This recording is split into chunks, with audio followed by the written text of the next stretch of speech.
بسم الله الرحمن الرحيم، والصلاة والسلام على أشرف الخلق والمرسلين سيدنا محمد صلى الله عليه وسلم. أحييكم بتحية الإسلام، فالسلام عليكم ورحمة الله وبركاته.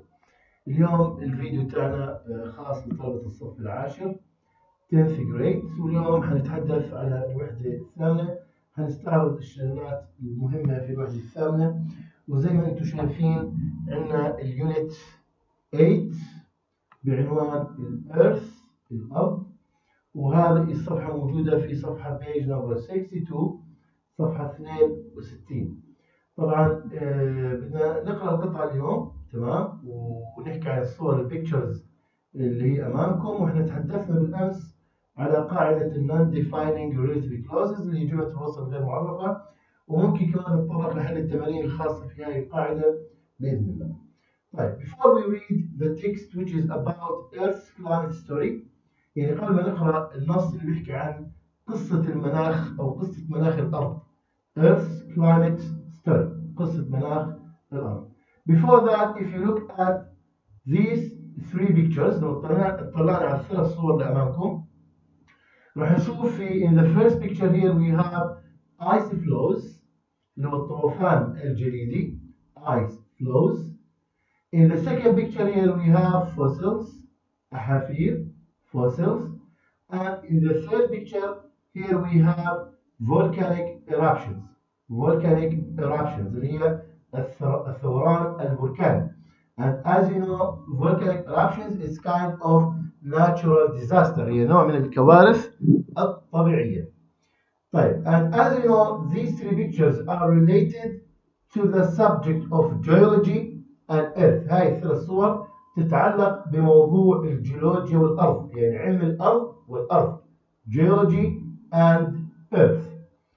طيب، now as I told you, these three pictures show us about ice flows, fossils and volcanic eruptions or volcano، اللي هو البركان أو الثوران البركاني.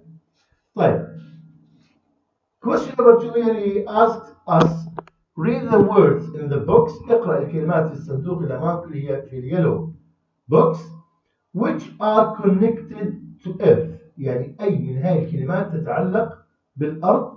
check the meaning of any words you don't know in the activity book, glossary or in a dictionary. يعني if you don't know their meaning in Arabic for example or in English, you can go back to the glossary in activity book to check up their meaning، حتى تتأكد من معلوماتهم أو تعرف معناها.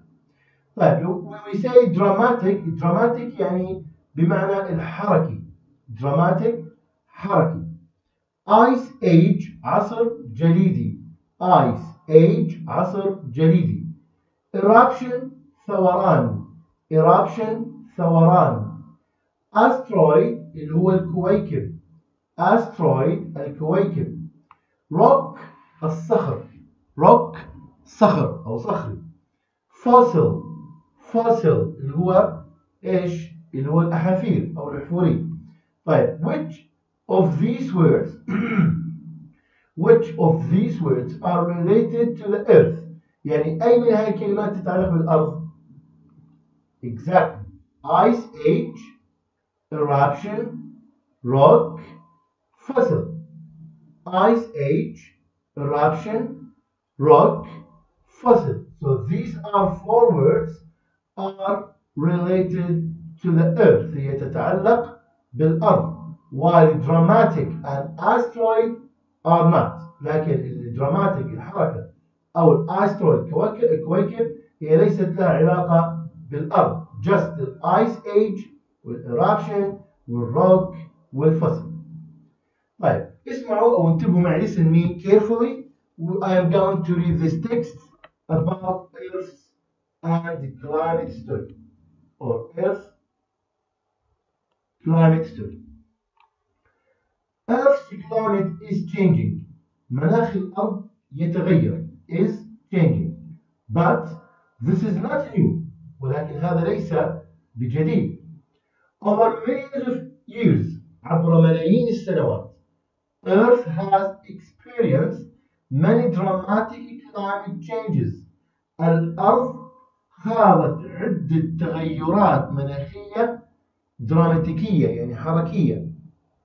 تمام؟ إذا الأرض has experienced خاضت many dramatic climate changes عدة مناخات مختلفة متعددة. For example عنده هنا مثال على هاي ال climate changes على التغيرات المناخية. For example several ice ages مثل العصور الجليدية المتعددة. several ice ages. when glaciers covered much of Earth's surface عندما غطى جبال الجليدية جزء من الأرض أو من سطح الأرض have taken place. يعني المقصود بأنه التغيرات المناخية اللي هي في عصر الجليدي حدثت when glaciers عندما جبال الجليد غطت much of Earth's surface معظم سطح الأرض have taken place يعني حدثت happened or occurred. In the past في الماضي Earth's climate مناخ الأرض was affected كان متأثرا by sudden disasters بكوارث فجائية. sudden disasters يعني كوارث فجائية. زي ايش هي الكوارث؟ such as huge volcanic eruptions مثل الثوران البركاني الضخم. إذا هاي أمثلة examples of sudden disasters هي عبارة عن أمثلة على الكوارث الفجائية مثل huge volcanic eruptions.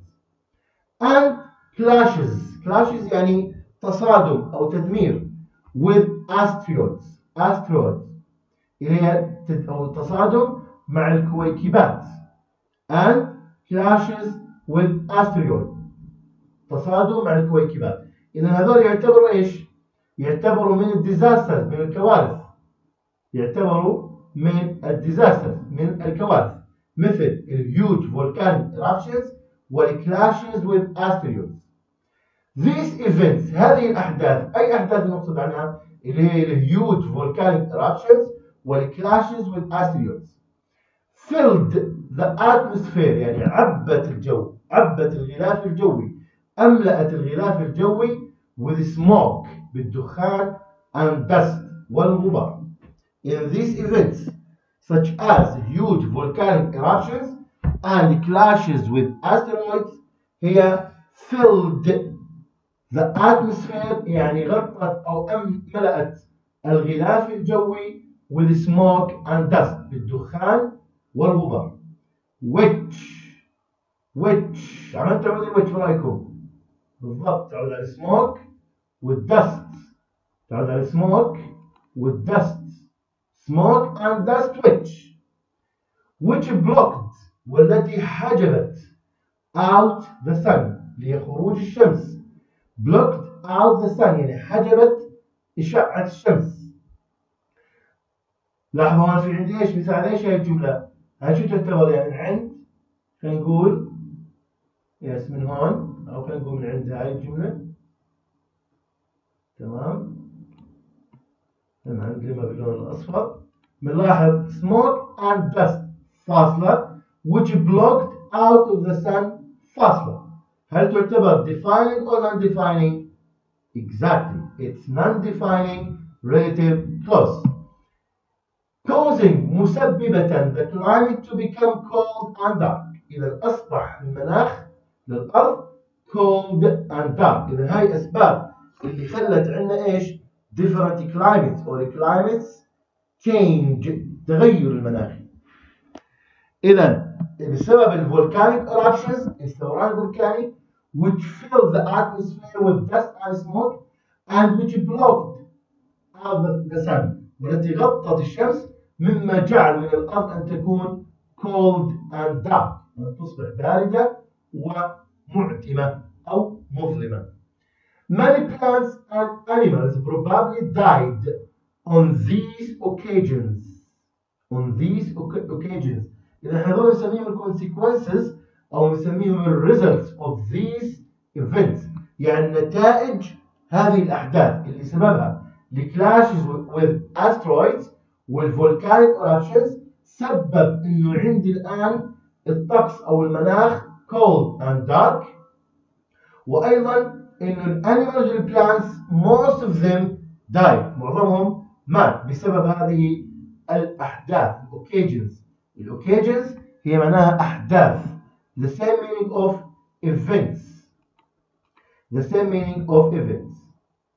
geologists علماء الارض، هو اللي هو عمل تعود بالضبط، تعود على الجيولوجيست، تعود على علماء الارض.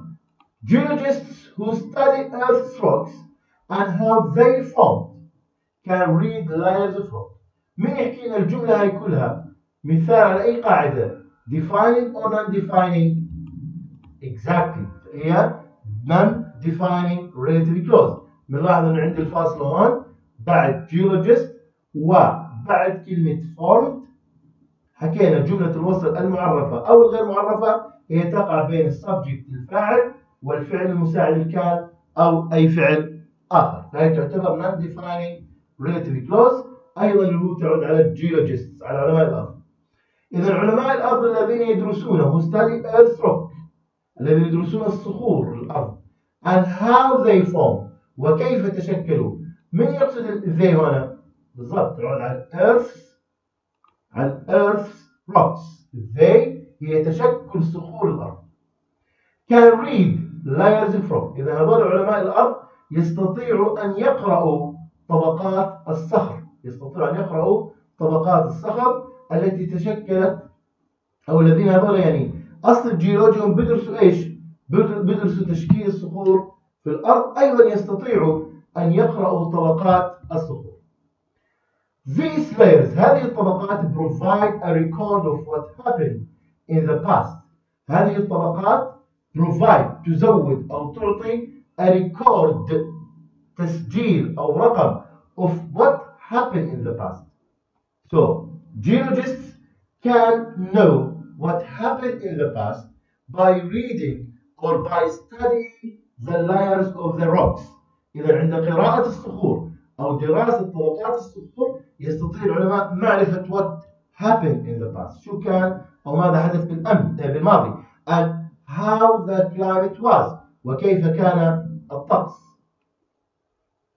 In one period of Earth's history، في العصور الدافئة من تاريخ الأرض، there were many plants and animals which، many plants and animals which، عملت تعود which بالضبط، تعود على animals والplants، animals والplants eventually died and were fossilized in layers of rock. بنلاحظ الجملة شو تعتبر defining or non-defining؟ بالضبط، إذا هي defining relative clauses لأنها لم تقع بين فاصلتين وهي تعتبر أصلية original، يعني جملة أصلية لا يمكن حذفها. إذا الكثير من الحيوانات والنباتات التي eventually يعني تدريجيا died توفيت أو were fossilized وصارت أحفورية in layers of rock، صارت أحفورية في طبقات الأرض. Archaeologists علماء الآثار have also discovered اكتشفوا evidence that shows how Earth's climate has changed over millions of years. أيضا علماء الآثار استطاعوا اكتشاف دليل evidence، دليل that shows الذي يظهر how Earth's climate has changed، كيف غير أو تغير عبر ملايين السنين. how كيف. for example على سبيل المثال they، من هم they؟ they اللي هم الاركيولوجيستس، الاركيولوجيستس they refers to archaeologists، تمام. they have found وجدوا fossils or fossils of trees، أحافير من الأشجار in part of Antarctica. Do you remember Antarctica؟ تذكروها Antarctica. It's where in South or North Pole؟ it's in South Pole، هي موجودة في القطب الجنوبي. which prove والتي تثبت that this area was much warmer. يعني تخيلوا المنطقة هاي اللي احنا نحكي عنها الآن very cold، يعني before millions of years، قبل ملايين السنوات it was much warmer كانت دافئة جدا، يعني 110 million years ago قبل 110 مليون سنة than it's today، يعني أدفى من هذا اليوم. كيف عرفوا العلماء الآثار؟ by الفوسيلز of the trees، عن طريق الأحافير الأشجار. humans البشر، لاحظوا كيف فاصل، whose activities اللي هو زمان تعود exactly تعود على humans على البشر، تعود على الهيومن. ولاحظوا الجملة شو تعتبر؟ غير معرفة non-defining.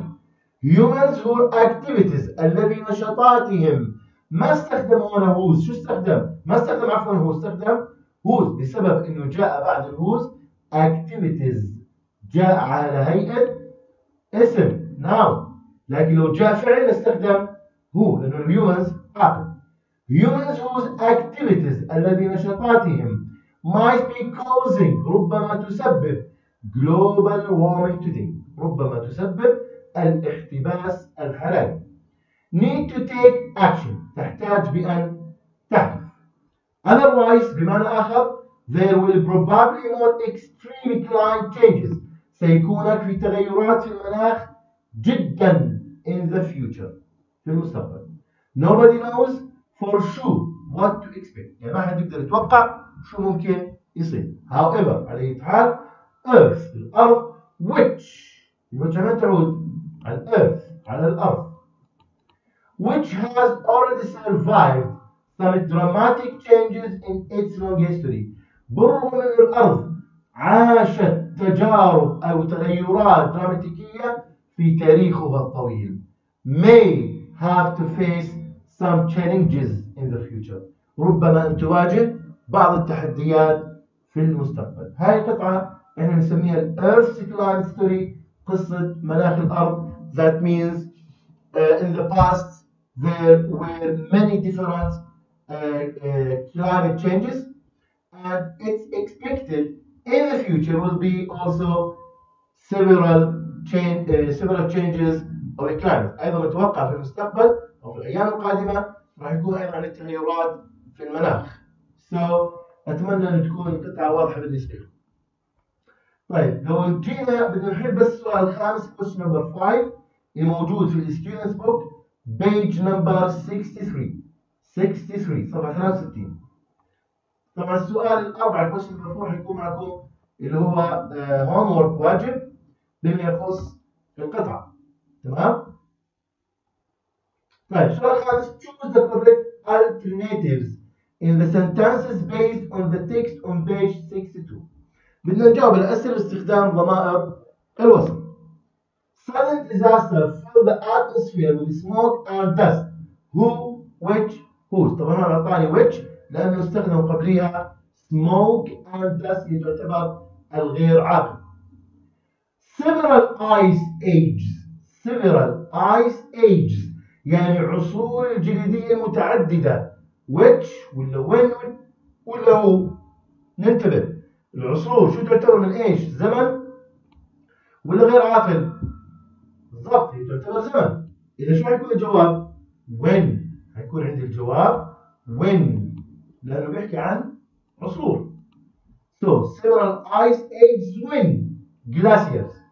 إذا عصور الجليدية متعددة عندما الجبال الجليدية أو الجليد غطى. اوكي؟ when وليس which. ليش؟ لأن عندي age هي تختص بالزمان. geologists علماء الأرض شو نقول؟ which who whose who. طبعا أكيد راح تكون يا whose يا who. كيف بدي أميز بينهم؟ نطلع مع بعض الفرق، نطلع كلمة study اللي هي جاءت as verb كفعل، فبعرف إنه هذا فعل وعندي الفاعل عاقل. إذا شو راح نستخدم؟ بالضبط راح نستخدم الضمير الوصل who. ضمير الوصل who. geologists who study. geologists who study. in the Antarctic في المناطق المتجمدة who which ولا where. طبعا هو مستحيل الآن يا which يا where. قلنا الأنتاركتيك هي تعتبر اسم مكان بغض النظر هي عاقل أو غير عاقل، هي غير عاقل لكن دلتها مكان. طب حستخدم which ولا where؟ نطلع بعد الفراغ هنلاقي في عندي plants and animals حيوانات ونباتات. إذا شو هنستخدم؟ بالضبط exactly هنستخدم where لأنه جاء اسم مكان وجاء بعد الفراغ فاعل، فبالتالي هنستخدم where. لكن لو كان فعل هنستخدم which. humans البشر who whose which activities. humans شو تعتبر؟ عاقل البشر صح؟ اللي هي تعتبر البشر العاقل. طيب هستخدم هو ولا whose؟ نرجع بعد الفراغ نطلع في عندي كلمة activities بمعنى نشاطات أي تدل على الاسم، فبالتالي شو نستخدمها؟ whose exactly هنستخدم whose لأنها ضمير وصل يدل على ملكية. بتمنى نكون فهمنا القاعدة كمان ال non-defining relative clauses. طبعا ال all five sentences كل الخمس جمل هذول هي عبارة عن examples of non-defining relative clauses. بهمنا نكون عارفين هاي القاعدة. طيب يعطيكم العافية، إن شاء الله راح يكون في فيديو آخر نتحدث عن الوحدة الثامنة أكثر إن شاء الله. بتمنى نقرأ القطعة مرة ثانية ونجاوب على الأسئلة رقم 4 وتبعثوا لي إياها. والله يعطيكم العافية ونراكم على خير إن شاء الله.